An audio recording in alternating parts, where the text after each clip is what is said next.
Meanwhile, I will introduce myself. Myself, Srinivas. I'm marketing lead in PHYTEC India.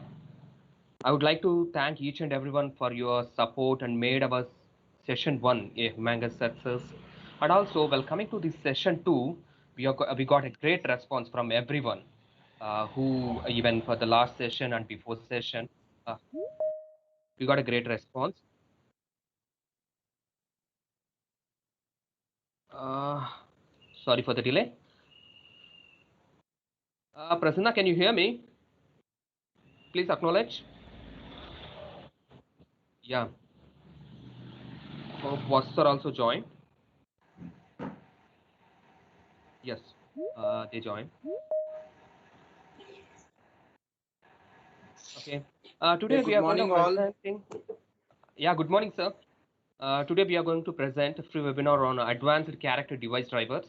This is a continuation of our previous webinar, presented by Mr. Vasudev, our managing director, and Mr. Gopal, our competency head. Without just a little housekeeping before we are going to start. If you have any questions, you can write in your chat, which is available in right side of your desk. I mean, okay. Please type them into your question box in your Teams control panel also.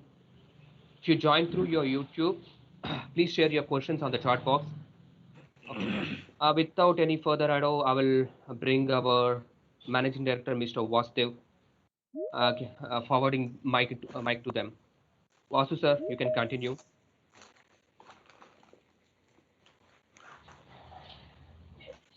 Hey, good morning, all.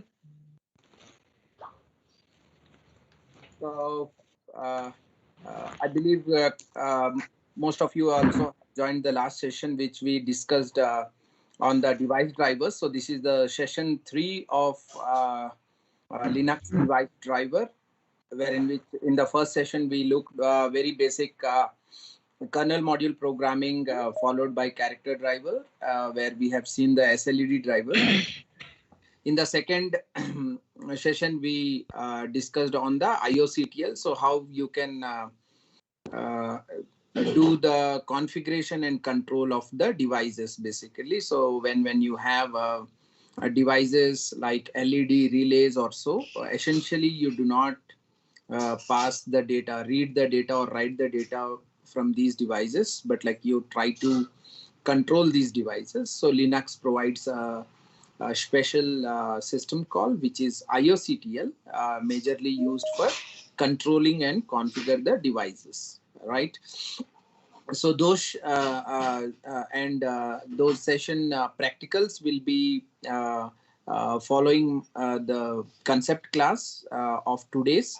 So today the major agenda is I will run through a couple of concepts on interrupts, how these interrupts are handled in Linux device drivers, and followed by the implementation of interrupts. The Gopal sir will walk through some of the examples, including the old class, the last class, basically. Okay, so let's jump now to the interrupts. Uh, so, oh, so couple of keywords before we jump to the interrupt. So, like I'm just trying to switch on my PC. The first thing which when we talk about the interrupts, basically, let's start with the definition of an interrupt. Is a simple, like when you want to execute a piece of code threaded from your main execution code. Normally you have some high priority task has to be executed apart from your normal execution, right? So now in this you have couple of terms. When you say interrupts, you have couple of terms. The first term, which is called interrupt source. So now when I say interrupt source, on a hardware you might have different devices and the processor is executing the main code.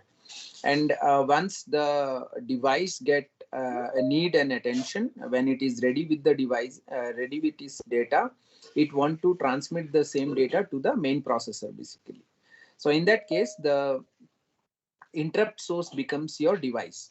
So for a embedded, simple example, embedded device, a serial port, the GSM modem connected to a serial port, or GPS GPS module connected to a serial port, or I2C or SPI basically.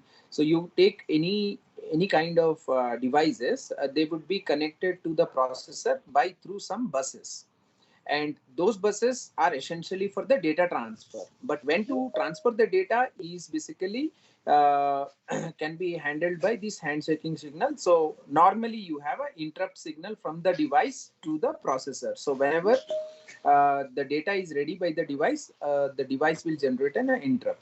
So this is what we call it as the device, we call it as a interrupt source.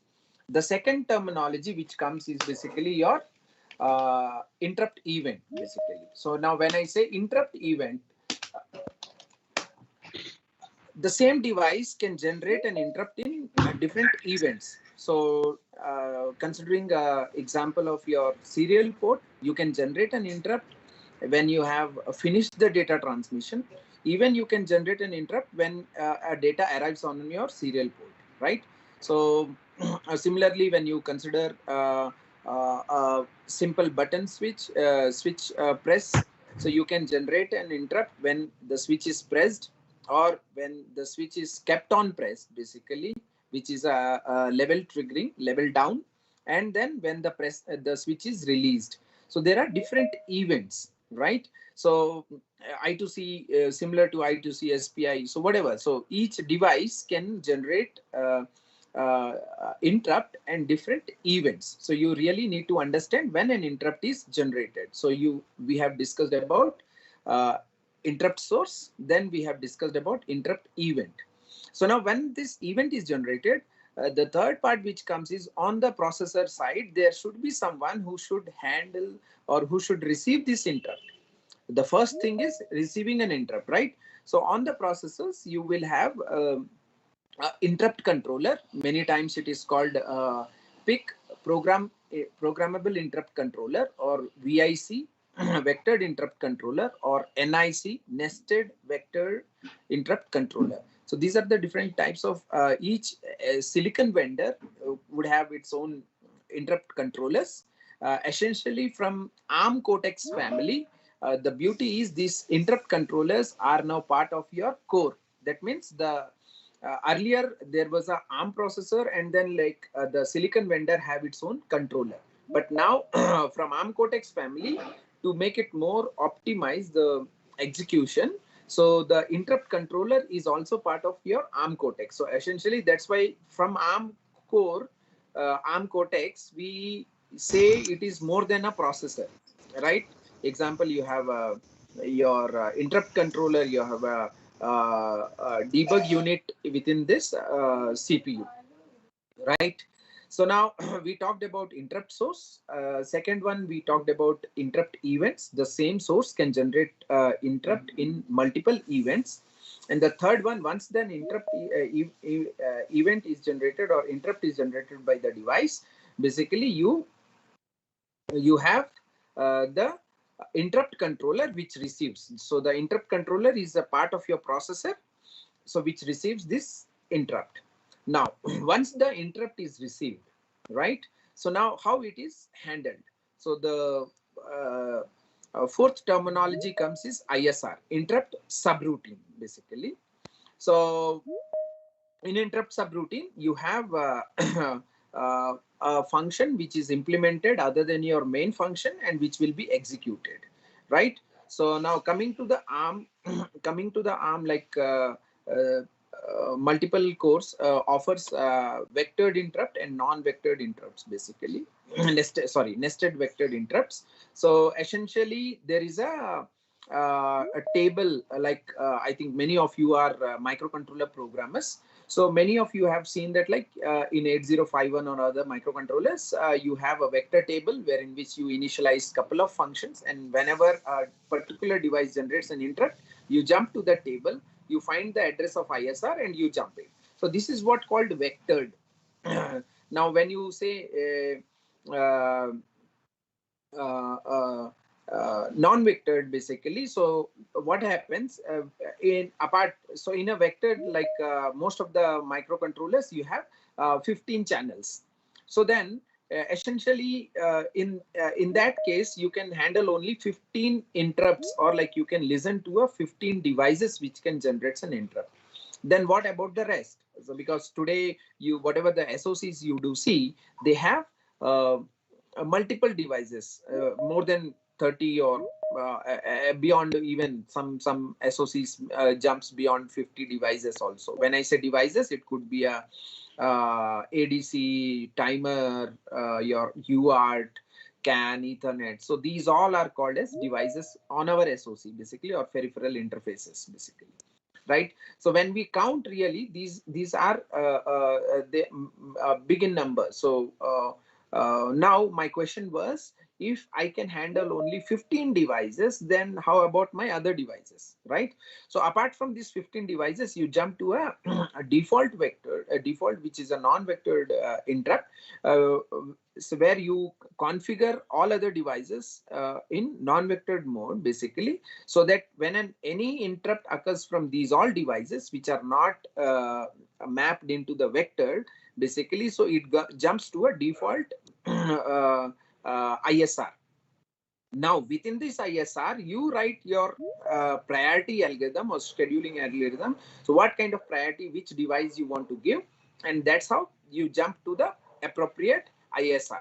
So default ISR, in non-vectored you have a default ISR, and then you jump to a particular device ISR basically, right? So these all about very little background, a quick background on the interrupts. So what we have tried to understand is your interrupt source, which could be any of your device connected to the microprocessor through your bus. Okay, and many times we within the bus, like UART is a bus basically. So even UART sometimes we refer to the device, right? The second one we have discussed on the event. So the same device can generate multiple events, okay, and these events interrupt event. And the third one, once the interrupt is generated, there should be someone on the processor side who has to listen to it, which is the interrupt controller. As I said, there could be different definitions or different implementation of the interrupt controller, which could be a program interrupt controller, nested vector interrupt controller, vectored interrupt controller, right? So multiple vendors used to define their own IP of interrupt controller.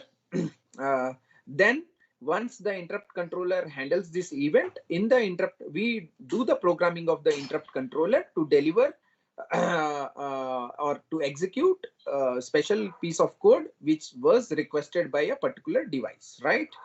So this is the whole flow. So now coming to the Linux, let us see how these are implemented.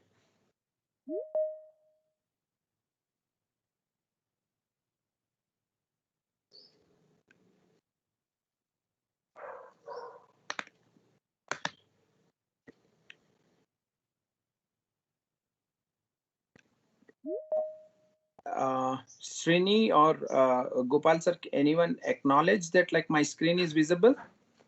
Yeah, yes, sir. It's visible. Okay, great.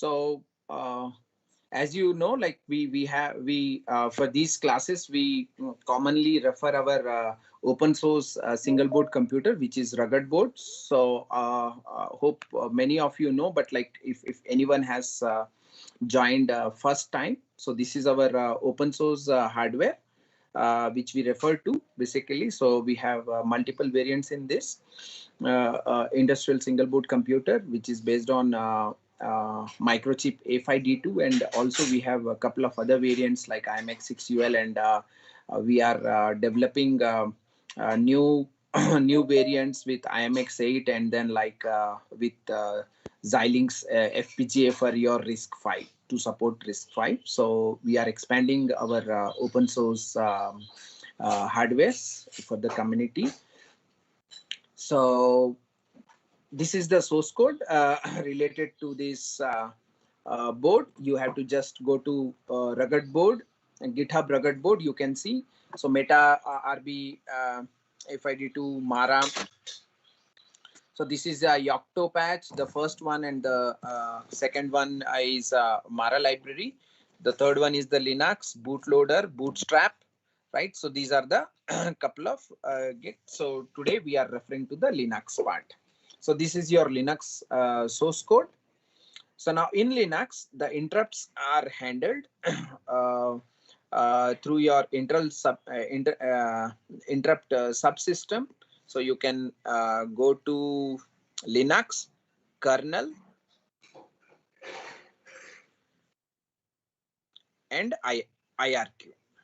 So this is the interrupt subsystems in Linux basically. So where you have the interrupt is defined, or the interrupt subsystem has been defined in the kernel, and then you have in manage.c, if you see, so there is something called IRQ underscore chip.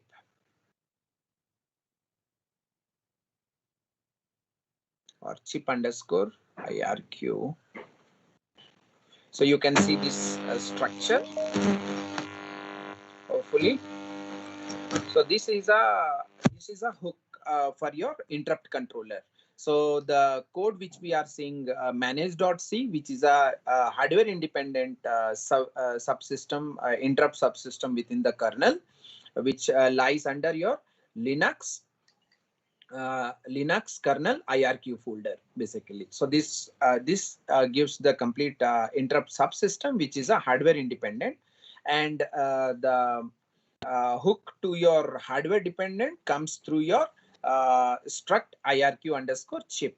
So this IRQ underscore chip is the structure which will help you to define the interrupt controller. As you know, just now a couple of minutes we discussed, chip interrupt controller is a part of your SOC which has to be defined by your SOC code.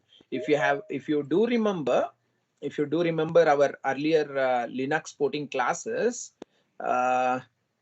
so we discussed on the board specific and SOC specific codes, right? So if you recall, we go to the Linux ARM folder, and in this you have Mac and then plat folders basically. So the latest plat folders. So normally the plat represents a platform which represents your SOC, and Mac means machine, which represents your board basically.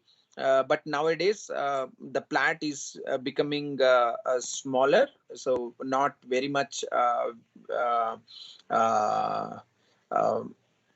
adapted by the SOC guys. So what they do, they keep most of the things in Mac folder only. So now we can refer the Mac. So for us, whatever rugged board which we are referring, which is based on Atmel SAM A5D2.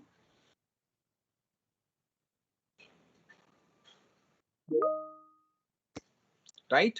So if you see over here, microchip SAM A5 D2 7 actually Cortex A5.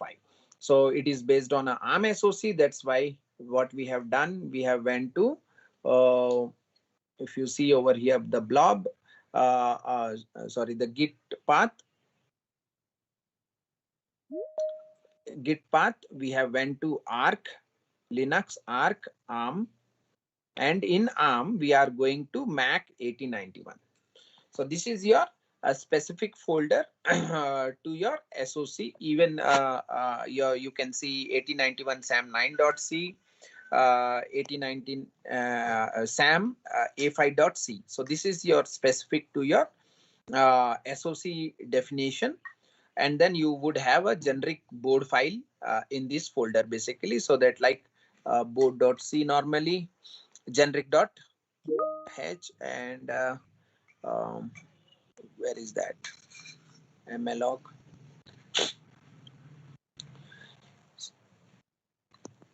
Okay, so this is a generic board file for your sam a5.c. So if you see over here, so this will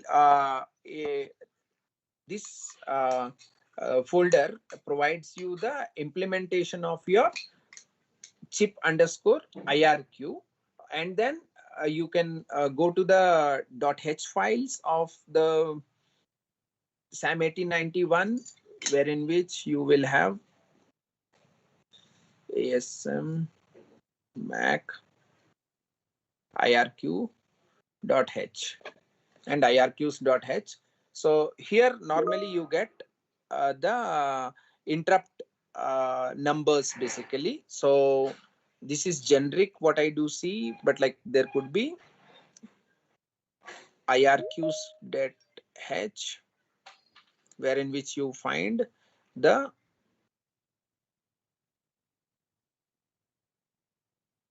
IRQ numbers basically. So I will try to keep in the chat box the actual path.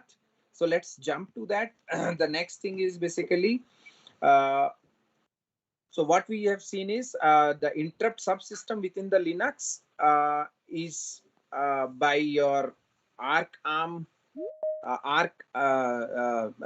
Linux kernel IRQ.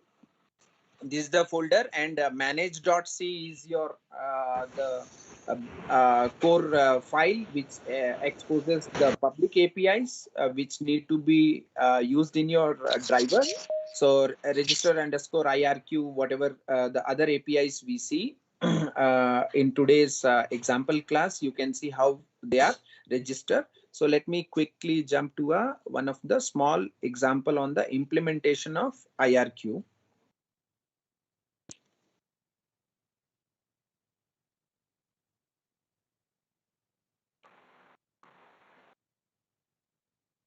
It's not there.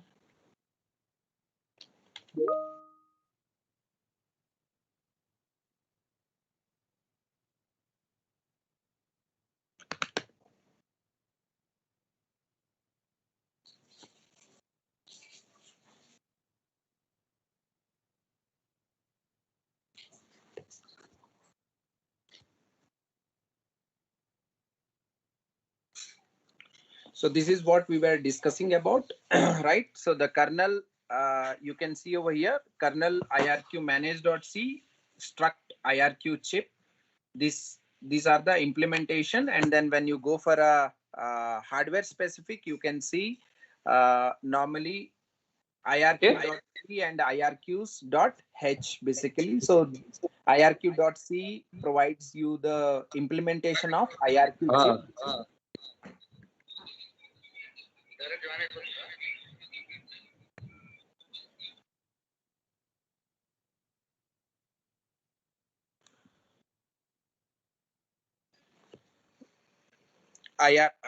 So IRQ.c and IRQ.h gives you the implementation of your interrupt controller, whatever we discussed. Now the second thing is just how to implement or how to handle the interrupt in your driver code. Basically, so you have, these are the APIs. Request underscore IRQ is the API through which you can register your interrupt and assign a interrupt handler to your interrupt handler to the specific interrupt, so that whenever an event generates, the interrupt handler will be executed. That's what we have discussed as ISR, right? So now you can see a simple example here, request underscore IRQ. This is the when you don't know the request, when you don't know the IRQ number, you can use a interrupt handler. This is a simple interrupt for a GPIO, external interrupt. Normally in microcontrollers, we call it as an external interrupt. So we have passed the GPIO number, which will return GPIO to IRQ is the helper function, which returns the interrupt number. So the first parameter to the request underscore IRQ is your interrupt number. The second parameter to your request underscore IRQ is the interrupt handler. So when this interrupt is generated, this is the interrupt handler which get executed basically. And then we have a specific third one is a flag. So according to the device interrupt source, as we discussed, it would have a different parameters or different properties. So example, the interrupt, the whatever the interrupt you are registering, it could be a shared interrupt, or it could be a, say, specific to the device. Let us suppose if it is a UART, when which event you want to generate an interrupt, those all flags you can pass through this parameter, the flag parameter. So it could be a device specific, or it could be also a shared or non-shared interrupt basically. The third one is just a name, so that like when you want to look into this interrupt, whether it has been registered, so you can cat proc interrupts you can do, so which will give you the list of interrupts registered in your system. And the fourth one is the dev ID. So the dev ID is passed mainly when you are using a shared interrupts. So the same interrupt is registered in multiple device driver, because the same interrupt would have been used by multiple devices. So normally, how do you know this interrupt is generated by which device? Then normally what we do, we put a unique dev ID, so that like this is passed when an interrupt is generated, and within the ISR we check this dev ID and then see if it is the interrupt is by my device. If not, you pass it to the second device driver. So the same interrupt you can register in multiple device drivers, because the same interrupt line would have been shared by your multiple devices basically. So that's how many of the times your dev ID is used. So the major parameters what you have passed is interrupt number, interrupt handler, flags which can configure your interrupts basically, and the name, which is just for a reference while you are registering your interrupt. And the last one is your dev ID. In case you have configured your interrupt as a shared interrupt, you need to pass a unique dev ID while registering in each of the device driver. So the next one is just so when you have blocked an interrupt for your driver, and then once your driver is unloaded, you need to free this resource. So you can release the interrupt by using free underscore IRQ. Same, you have to pass the interrupt number, and you can pass a dev ID. Here I have passed 0. So, and the third one is your interrupt handler basically. So here you can see this function handler will be called, we have defined over here, my switch handler. So that is what we are defining over here, and it gets the IRQ number and the dev ID. If you want to cross check, you can put some conditions to check whether it is your same IRQ number and dev ID, and then like you can do your processing when specific to that device basically, right? So these are the simple 3 steps how you can handle interrupt in your device driver. This is a small example what we have seen. So whenever a switch is pressed, we toggle a LED basically. So this is a simple device driver, switch driver, which Gopal sir can show you on the rugged board by executing it. So you need not to write any application, because here the interrupt is handled within your driver and you are taking an action within your driver. Basically, many times what you do, you implement a blocked read and then you pass the data through a read command, basically on a real-time device side. Or you can generate a signal. On that signal, your application would be waiting. As soon as the interrupt occurs, it generates a signal, and then you perform a read or write operation, or whatever the operation you want to do with the device, basically. So then I just want to quickly give a small overview on the bottom halves, basically. So many times the thumb rule of the interrupt, as you know, the interrupt handler should not take much time while executing the interrupt. But there would be some situations where huge data has to be processed when interrupt is generated. When an interrupt occurs, a huge data has to be processed. The simple example I would give you a camera driver, right? So now when I use my camera, so when I click on the to capture the camera, capture the image, so it generates an interrupt. Okay, and once it generates the interrupt, the CMOS sensor will capture the data and put it in a SRAM of the sensor. So this normally the camera sensors have a SRAM attached to the camera module.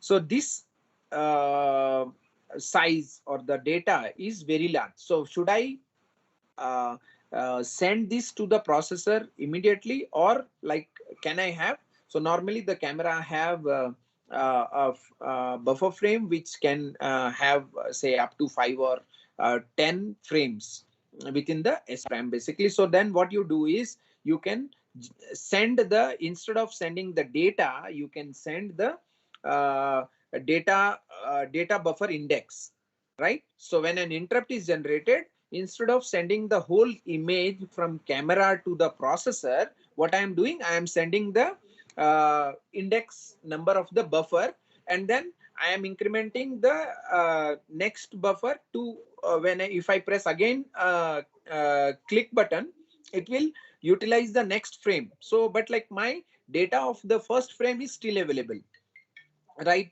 So I have similarly say 5 to 10 frame buffers which need to be which can be filled one after the another, and I have a time till the last buffer is filled. I have a time to read the first buffer, otherwise it will be overwritten, right? So so what we do is now once this interrupt is generated, instead of doing the time taking task within the interrupt handler, what I can do, I can thread it. So those executions will be done after whenever the kernel get the time immediate time for processing the data. So you are not blocking the interrupt.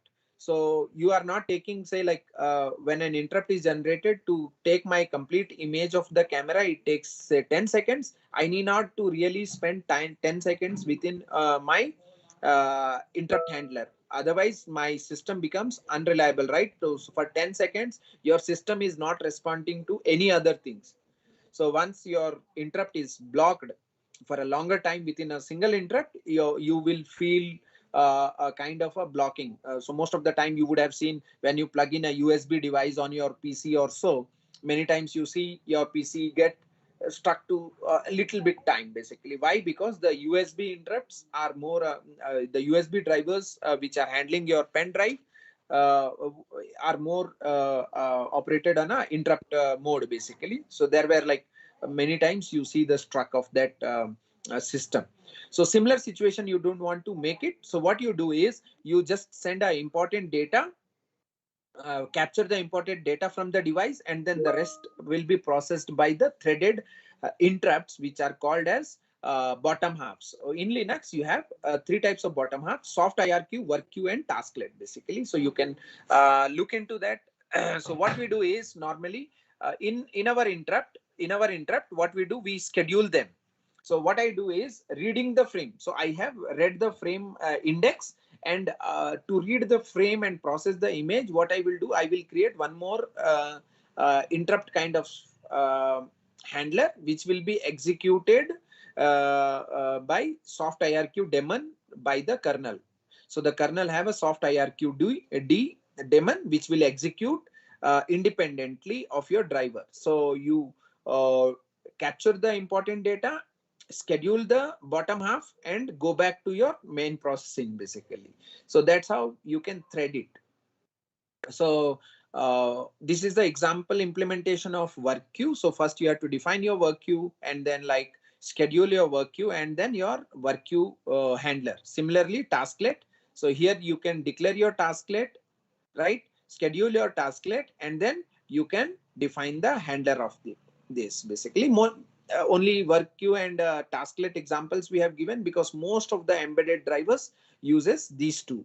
Soft IRQs are little bit bulky basically, and used for a complex drivers and the huge data processing like your network drivers, USB drivers, and then like PCI drivers, where huge data processing and complex interrupt handling is required. So when to choose what? So tasklet would be the preferred one to start with, and then once you are getting you need you get a good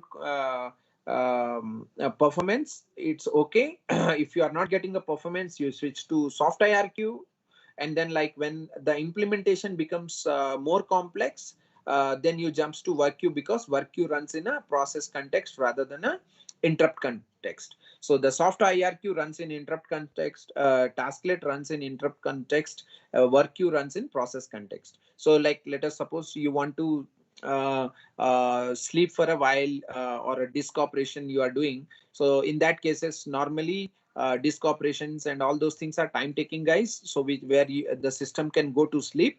So normally you should not perform in interrupt context. So that's how when we use work queues basically. So the default way, first you choose a tasklet. If it is becoming more complex, you need to do some sleep or wait mechanisms, then you jump to work queue. If you need better performance, and then your the complex data need to be handled within your interrupts and all, you jump to the soft IRQs basically, right? So there are a couple of synchronization mechanisms within the kernel: atomic, mutex, and spin lock. So spin lock is what used in your interrupts when you want to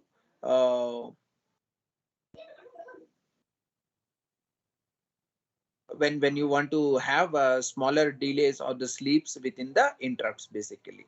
So here I want to stop and give to Gopal sir, so that like he can start with the practicals, and we can take the QA sessions. So you can keep in the chat boxes. I will reply in the background.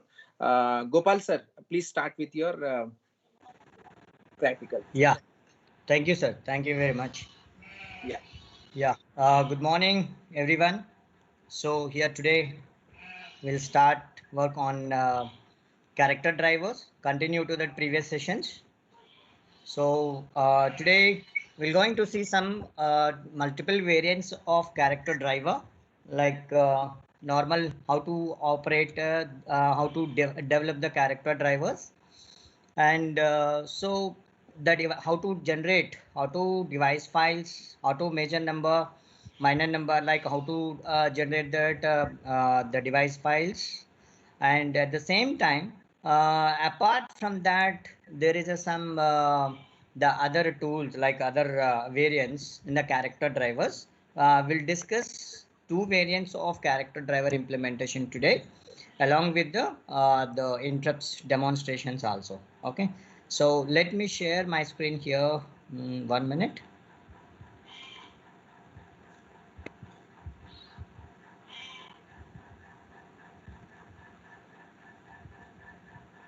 Hope my screen is visible.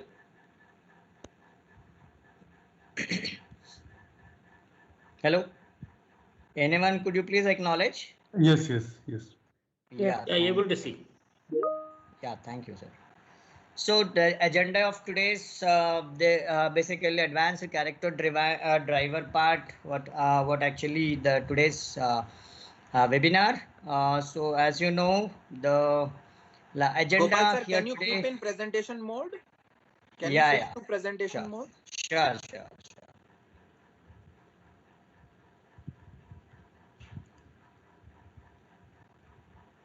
So now here the agenda, we can see that automatic how to create a device file without using MK node, and the previous session what actually the participants was asked me like how can we create a device files without creating a device file, how can we access the character driver from the user space to kernel space. So those things we'll try to do that, try to see that.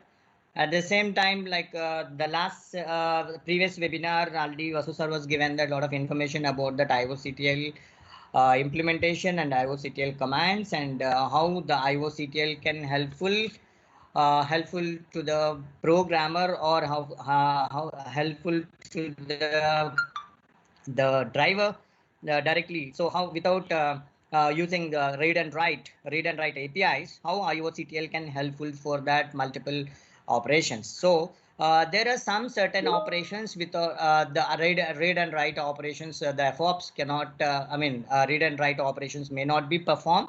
So that IOCTL was introduced in Linux. That is one, and at the same time, so if you just look into that, some operations like what we can say device, like in your serial bus, like controlling the baud rate, or just controlling the audio and video.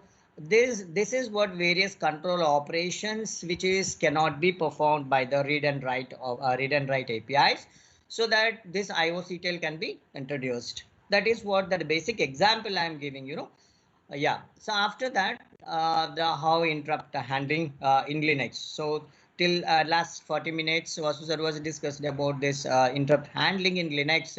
What are the APIs and how the interrupt can be catered the handlers, and the latency of interrupts, how can be generated, how we can execute the ISRs within a fast response, and what is the time latency, sorry, interrupt latency about the each interrupt handler that can be categorized into that interrupt. The way of generating the interrupts in Linux is categorized into two apps, like what is saying that bottom off and top off.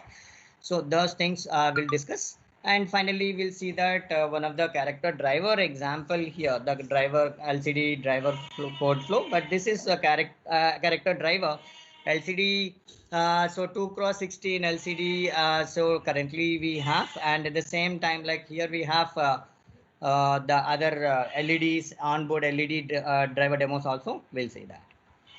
Now, the best thing here to understand very easily, being a programmer or just architecture about how the driver can be why after loading the driver, what is actually internally happening whenever you just execute, or you're trying to invoke the particular application like fd equals to open of /dev/hello. So the /hello is one of the device file which has been created.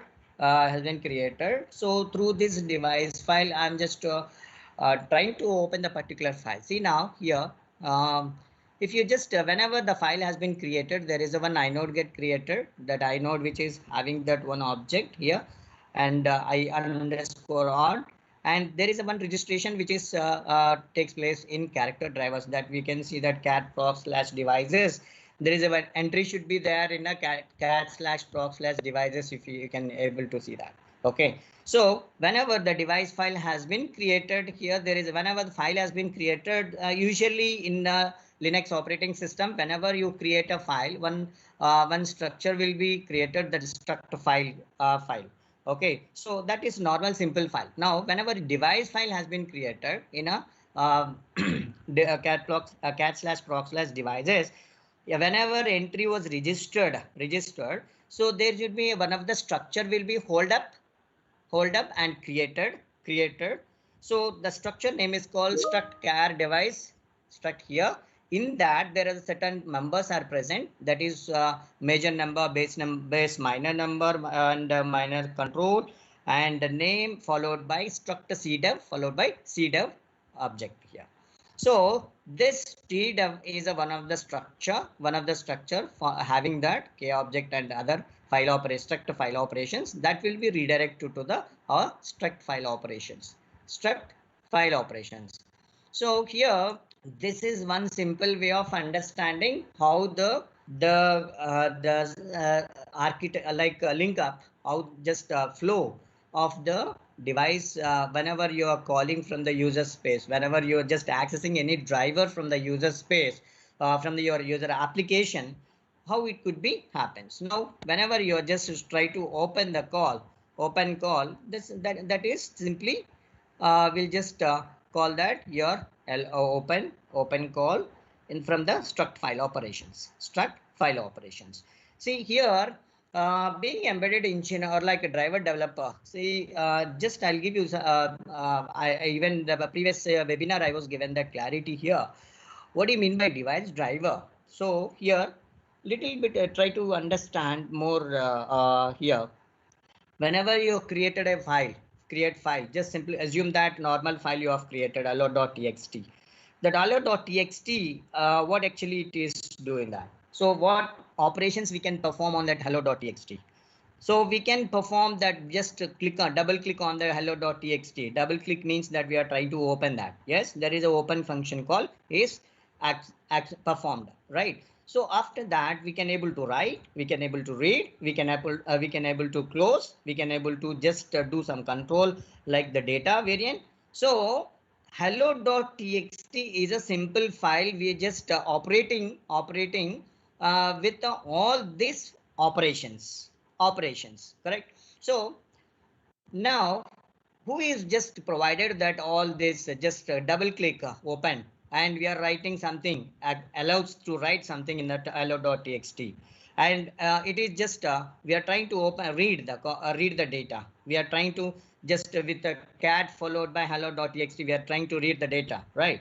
So who is providing that all this file operations about this hello.txt? That simply you can just answer for that. Your OS will take care about that hello.txt, right? So now you are creating that my LED is a device file you are creating now in a user space by using mk node followed by /dev/myled, or like this hello something, and /dev/myled followed by character device. If it is a character driver, so we just followed by C followed by major number, minor number. We are creating a simple device file in user space. So you are the responsible person, being a developer, a device driver developer. You should define that all file operations about that your device. It's a simple clarity about that. What is I mean by driver? So the being driver developer, you should take care about that. What operations I want to perform on the particular device. Assume that your USB stick is there, USB pen drive. So the pen drive, what operations or memory device is there? So the memory device, what operations have to want to perform for this memory device? I just want to open the memory device. I just want to close the memory device. I just want to write, I read, and control all these operations. Being driver developer, you should define that all file operations what you want to perform on that particular device. That is what a simple clarity I just want to give you from this screen itself. Okay, hope you understand the screen. Now here, so how to just create automatic creation of device files, like see, if we just look into that, there is a structure called a cdef structure. So generally it has two ways to define the initialization. This is for what is the advantage of this cdef here. We can create a device file automatically by using this structure. So this structure will provided you this cdev.h is provided some APIs, some functions. By using those functions, we can create a device files. Basically, there are two methods. It used to giving the functions. There are two category of provided the function. One is static and another one is a dynamic. Static memory definition initialization here. Sometimes people are like confusing that there is a two different functions are there. What it is like. So sometimes that statically, if you want define the device file, you see dev there is this structure will provide you some APIs, and if you want to go for the dynamic. I have provided this two methods of definition APIs here. Don't worry. So static memory definition initialization here, struct cdef followed by my underscore cdef is the object I just want to create it for this structure, and cdef underscore init is one of the API to initialize your device, and my underscore cdef followed by the address of the FOPS. We do provide that, but here we have to give that the owner of this driver. This underscore module is this thing. And dynamic memory definition initialization here, just we are initializing struct cdef followed by my underscore cdef. We are just passing that function here cdef underscore alloc followed by, and this is another method of initialization of device file, like getting the device file. My underscore cdef followed by FOPS and passing the address of FOPS and this. So there is a how to create a there is something like functions for creator. Just register your driver to the device file. First point you just understand. And if you want to get the device number, without if you don't have any device number in before, so you just use that alloc cardev region. So it will create your device number. Now I'm just giving you the some syntaxes about that what cdev underscore init followed by. See here cdev underscore init, whatever the structure we have provided here, the constant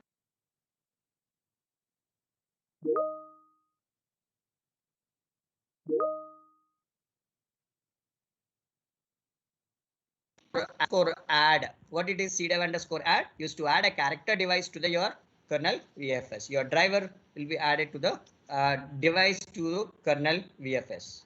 Okay, add character device to the kernel VFS. cdev underscore add. So here this is one, and the other function called cdev underscore see, this is what example here. And if you want to remove cdev underscore del used to remove the character device information from the kernel VFS, remove it. And now here this is another way how to character device registration with the this VFS. Same I first repeated. Yeah. Yes. So once cdev underscore add, the function call directly from the after this function call, the kernel knows that association between the major number minor number with the file operations. So here registering the character device, once you have device number generated, how to register your character device into the kernel, right, by using the register underscore cardev region. And here you can see that the various parameters of the character device. Once it is successful, it returns 0. Now, and one more thing here, once if you just registered that your device, if you're not registered, basically earlier there is a device number I told you now. If you are not registered, alloc underscore cardev revision region will be helpful. But if you already have a device number, directly you can use this thing. Okay, you can find the allocated major number and minor number. Once it is done, you can find that cat/proc/devices. So your device file has been, or your device has been registered or not, you can able to check it out. So now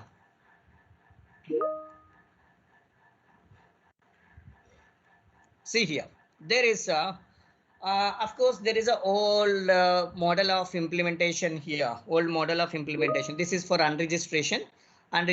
First delete that your cdev underscore del, and then only then you free the device number unregistered underscore cardev region and cdev underscore del. See, this is the version which is the one variant which usually the programmers follow that to just implement the character driver usually.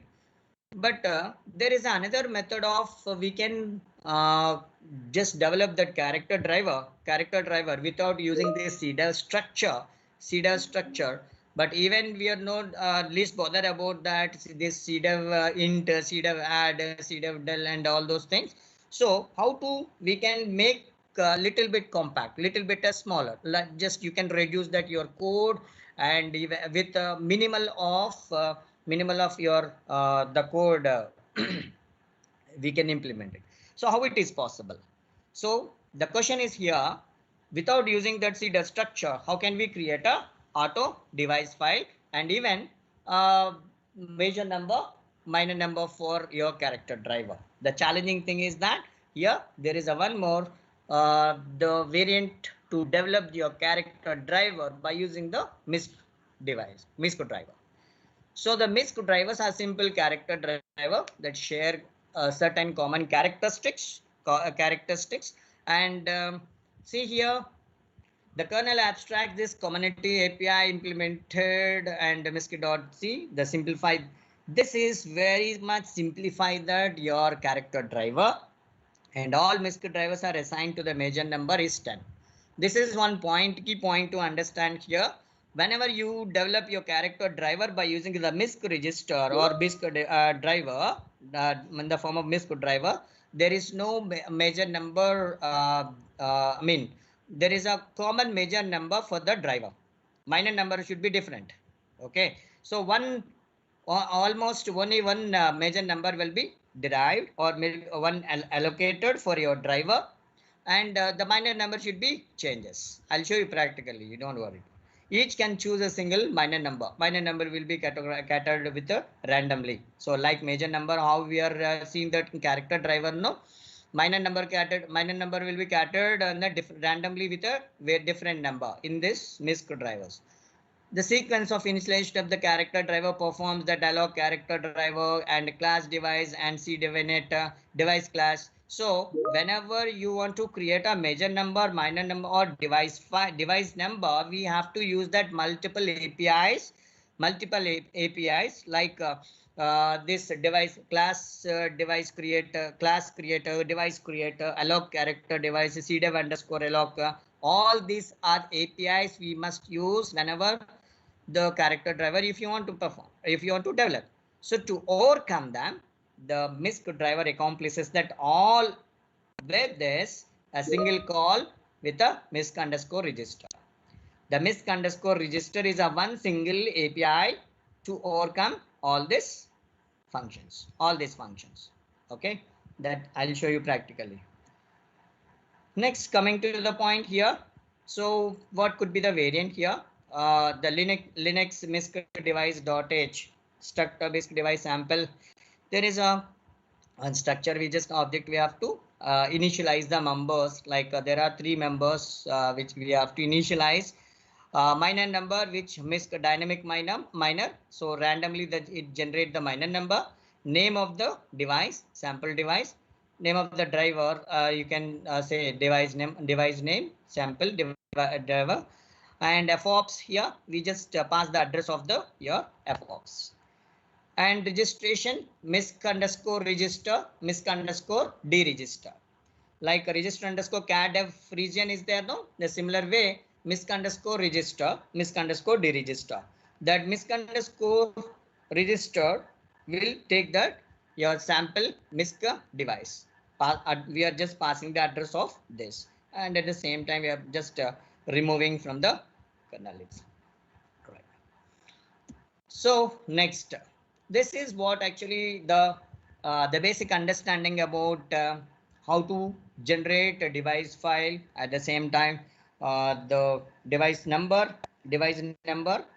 while implementing the character driver. So you can just start experiment how we can see auto generated the file, and at the same time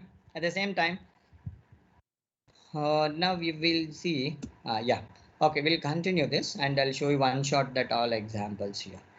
Now here there is IOCTL concept and implementation part. The previous webinar already also sir was explained all this. What do you mean by IOCTL here?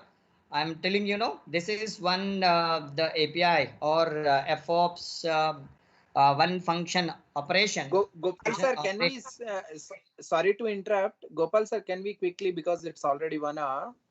Can we quickly jump to the practical sessions? Yeah, sure. Just I'll through the this I'll complete next 5 slides and we'll come. Yeah, so I'll just brief all this topic anyhow Vasu sir is given. So here performs the various types of hardware control via device driver. So here the key point I'll tell you here what is IOCTL and here device specific entry point for the driver to handle the commands allowed to access. And basically here whenever IOCTL is needed, meaning that whenever you may be used when audio control or video control or like your serial device control. So without all these control operations may not be performed by using the write and read operations which is provided by FOPS, so that device IOCTL can be used. We can make it use in this. Okay. This is one the flow of the IOCTL from the user space, IOCTL and the kernel space. IOCTL, which is int IOCTL followed by the FD followed by command, and when FD, I told you right, whenever file descriptor was created, one inode get created here, and FOPS inode from inode to file and file operations and command which we are passing that to control the device and arguments. This is from the user space syntax. And basically here there are various commands to develop IOCMD underscore IO underscore IOR underscore W underscore WR. IO is for used for construct the command, and IOR used for reading data from the driver. IOW used for writing the data. This is with respect to kernel and with respect to the user space. Both ways you can try to understand what is here with respect to the kernel. You are writing the data from the user space to kernel space, and uses for the two-way transmit. So here IOCTL.h and randomly one more here you can see this is unlocked IOCTL, which is added through the previous FOPS here, and long my IOCTL is the one driver. The driver the function which we are implemented here. And now one more here. See here, this is documentation IOCTL number.txt. If you just look into that, there you can find that the unique ID numbers for each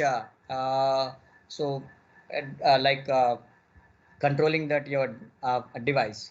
So command, if you just look into that measure in here, once you just see syntax here. Okay, it's not there. I'll show you in a program. Okay, just I'll show you one of the example about this thing and auto generate device file, and then quickly jump to the interrupts part. Hope my screen is visible, right? Yes, sir.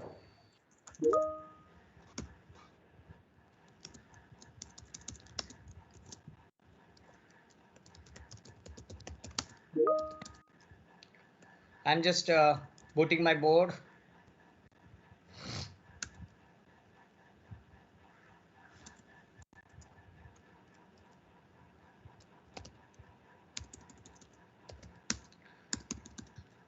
So earlier there is a one basic example I was showing you.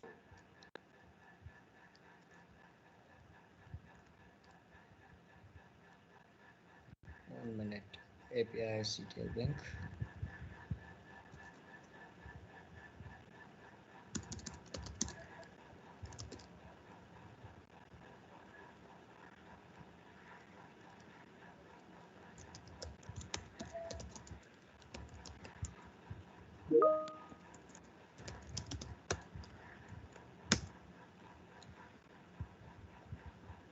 this is one a simple example about how to get the major number, minor number, and the device file auto device file will get it. So alloc underscore char dev region here, and here class underscore creator, device underscore creator. These are the various functions which we are make use in this. There is a structure called cdef. Okay, this is without cdef I use only for device number. Only for device number, how to get it the device number. We can see this example. I'll run this.